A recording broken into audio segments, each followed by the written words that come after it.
온라인 SNS 스토킹 고소 대응은? SNS로 좋아하는 사람에게 DM을 보냈을 뿐인데 고소를 당해 억울합니다. 아무나 대할 수 있는 메신저로 말을 건 것뿐인데 처벌의 대상이 될 수가 있나요? 안녕하세요. 법무법인 로블입니다.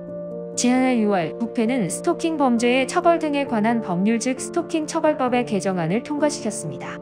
과거 스토킹 혐의는 괴롭힘의 지속 정도로만 여겨 피해자가 느끼는 고통에 비해 처벌 수위가 솜방망이에 불과했는데요. 이후 사회에서 스토킹으로 시작해 감금, 납치, 상해, 살인 등 강력 범죄 및 흉악 범죄로 이어지는 사례가 많아지면서 중형의 필요성을 느낀 국회가 이와 같이 개정한 것입니다. 특히나 이번 개정으로 인해서 좀 전까지는 범죄의 축에도 들지 않던 온라인 스토킹에 대한 처벌 내용이 규정되었습니다. 이는 곧 직접 상대방을 찾거나 쫓아가지 않아도 상대방이 싫다는 의사를 지속적으로 표현했음에도 연락하거나 개인정보를 무단으로 수집하고 공개 및 게시하는 행위까지를 모두 스토킹에 포함해 처벌한다는 의미입니다. 관련 사안에 처했다면 즉시 법적 대응을 시작해야 위기에서 벗어날 수 있는데요. 구체적인 대응 방안을 함께 살펴보도록 하겠습니다. 온라인 스토킹 범죄 성립 요건. 먼저 온라인 스토킹의 성립 요건은 크게 세 가지로 나눠볼 수 있습니다. 첫째는 상대 의사에 반해야 한다는 점, 둘째는 구체적으로 스토킹 행위가 있었어야 한다는 점이며 마지막은 반복적으로 지속해서 범행을 저지른 경우여야 합니다. 구체적인 성립 행위로는 어떤 것이 있을까요? 피해 대상의 신상이나 사생활을 알아내는 행위, 알아낸 개인정보를 다른 범죄에 악용하는 행위, 개인정보를 무단으로 사용하거나 유포하는 행위, 개인정보를 통해 다른 사람에게 범죄를 부추기고 요구하는 행위, 성적 모욕이나 허위 사실 등을 유포하는 행위가 대표적입니다.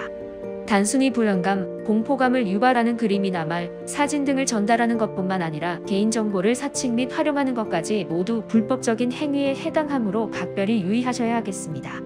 하지만 온라인 스토킹 범죄가 성립하기 위해서 무엇보다 중요한 것은 바로 반복성과 지속성입니다. 상대방의 싫다는 말에 바로 멈추었다면 죄가 성립하지 않지만 싫다는 의사를 보았음에도 지속적인 행위로 상대방으로 하여금 공포와 불안을 유발했다면 가중된 피해자의 고통을 고려하여 엄중한 처벌을 받을 수 있습니다. 피해자가 원하지 않아도 처벌받을 수 있습니다. 무엇보다 온라인 스토킹은 스토킹 처벌법 개정과 함께 반의사불벌죄에 포함되지 않는 범죄 유형이 되었습니다. 과거는 일반적인 스토킹 행위도 반의사불벌죄여서 피해자와 합의만 한다면 처벌을 받지 않을 수 있었는데요. 이제는 피해자 의사와 관계없이 검사의 공소 제기가 가능한 사안이며 동시에 사이버상에서 발생하는 스토킹 범죄도 마찬가지로 처벌 대상이 된다는 점 유념하시면 좋겠습니다. 처벌 수위는 어떻게 되나요? 온라인 스토킹 혐의가 성립되면 피해자와 합의를 하더라도 징역 3년, 벌금 3천만 원 이하의 처벌에 처할 수 있습니다. 이뿐만 아니라 해당 행위를 저지르면서 경합할 수 있는 개인정보보호법 위반, 성매움, 명예훼손, 모욕죄 등 다른 죄목이 추가되어 가중처벌을 받을 가능성도 큽니다. 상황에 걸맞은 신속하고 적절한 대응으로 효과적인 감경을 끌어내야 합니다. 어떤 혐의를 받았는지에 따라서 상황이 얼마나 심각한지에 따라서 형량 및 그에 따른 대응 방법은 달라질 수 있습니다. 그러므로 지금 이 순간 온라인 스토킹 혐의를 받고 있다면 신속하게 대리인을 찾아 법적 조력을 받으실 것을 권해드리는 바입니다.